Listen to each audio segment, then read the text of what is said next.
Greetings, YouTube. The Doctor is in. Dr. Urias Papers here, coming at you with another commentary on Dungeons and Dragons.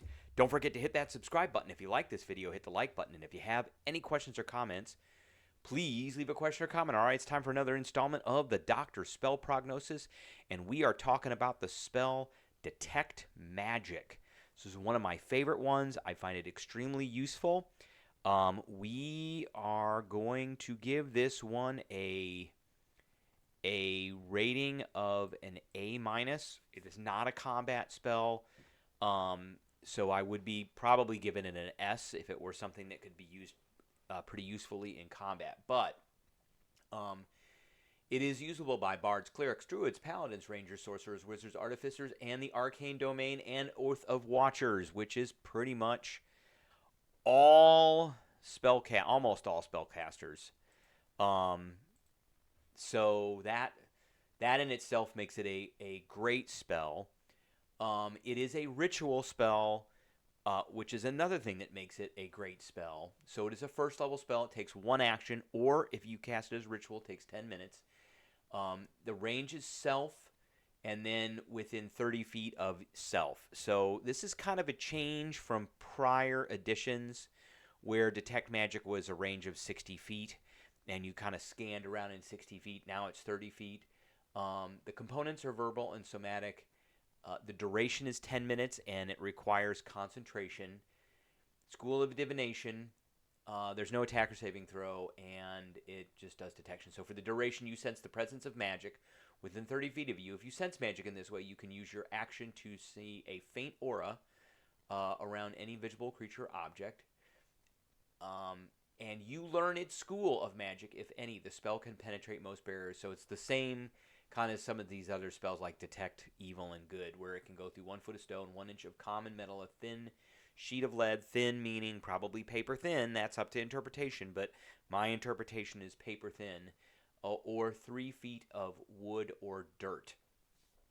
So you learn the school, and you learn that it is magic. Those are really important things, I think. Whenever I am a player, particularly if I am a wizard or I have levels in wizard, I always take this spell because the wizard can ritually cast it right out of their book, and they virtually can have it on all the time. So it lasts for 10 minutes. And you can just go, and it becomes extremely useful. Now, you don't, and it depends on the DM, you shouldn't necessarily be able to detect magical traps, but you can detect magic things. And so just, there's a gray area in there between being able to detect magical traps or magical objects. So, a door could be trapped with a magical trap, and detect magic may or may not be able to detect the magic itself. Now, I do want to look at one thing. So let's look at glyph. Because this is one of the nastiest, and we'll go over this way later when we get to it, but this is one of the nastiest traps that there is.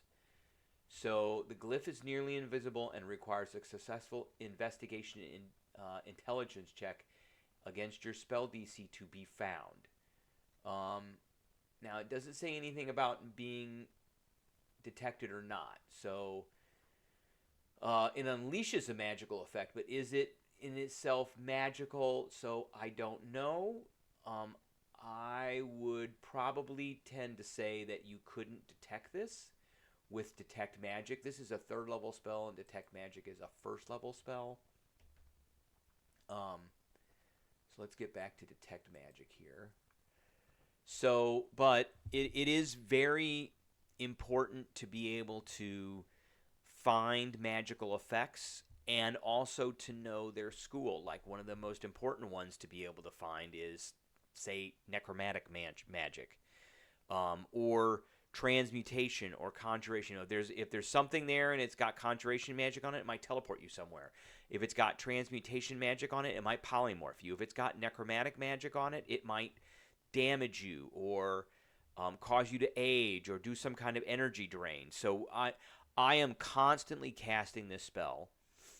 It is part of like the kit that my group uses whenever I play with them to kind of supplement the rogue and some of the other high perception characters that are looking for magic. Um, and it also helps us understand some of the magic that's going on. Oh, there's magic there. I found the school, and now I can use an Arcana check to try and understand it.